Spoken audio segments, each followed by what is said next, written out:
Consumer AI devices have had a difficult year. With global shipments of smart home devices declining in 2023, it seemed only natural that the market would look to generative AI to breathe new life into existing devices or expand with a host of new, mobile AI-powered gadgets. However, a different story is playing out, with a string of recent releases failing to capitalize on the potential of generative AI.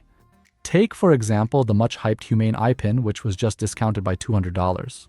The device promised unique AI-powered features that helped people move away from using standalone apps and instead adopt a voice-driven interface focused on solving tasks. However, reviews at launch of the eye pin have been brutal, to say the least. So what went wrong?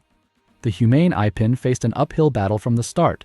With most smartphones already offering the kind of functionality it promised, the additional features offered by the eye pin weren't enough to justify the $700 price point for many consumers.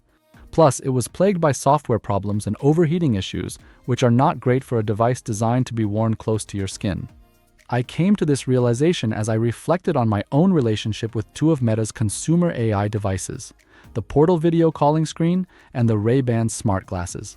Portal served a very niche purpose during the pandemic. It was a second screen for me to make work-related video calls.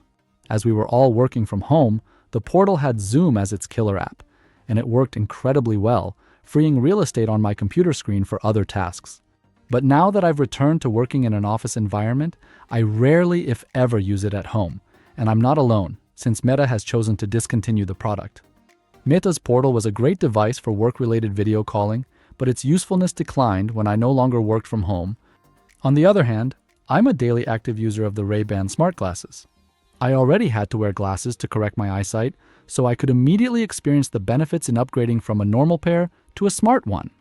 All of a sudden, I could use them to make phone calls and listen to music and sometimes even take photos or ask the Meta AI assistant to give me the weather.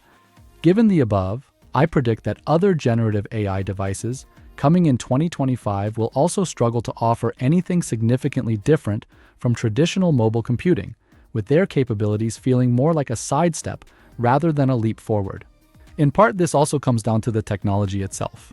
Generative AI is still in beta territory, great for experimentation and amazing at specific use cases, but incapable to reliably power the kind of general-purpose experiences that people expect out of an everyday mobile computing device.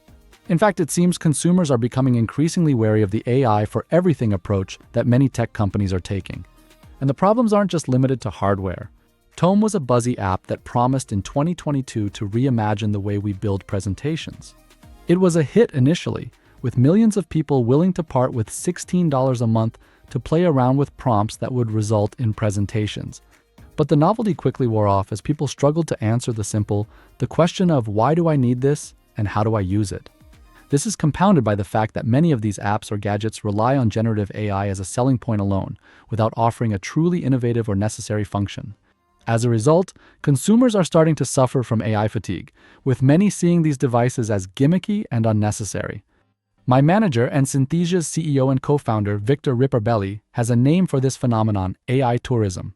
It works like this. Consumers get excited about a new AI app or device. They try it for a few weeks or a month and get disappointed by its lack of utility. They then move on to the next hyped-up thing, leaving the companies behind these products with a revenue graph that looks like an inverted letter V. So what does the future hold for consumer AI devices? It's clear that a shift in focus is needed. Rather than trying to force AI into every product, companies should instead look at how this technology can genuinely improve people's lives. This could mean developing AI that enhances existing products. Glasses or watches are good places to start, making them smarter and more efficient. Or it could mean creating entirely new categories of devices that solve real-world problems. Either way, the key to success will be in demonstrating clear value to the consumer.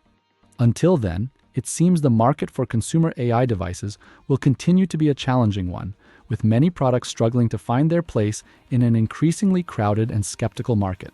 Thanks for watching. This is an AI-generated video readout of this week's Computer Speak newsletter. To keep up to date with the latest news in AI and other emerging technologies, subscribe to Computer Speak on Substack.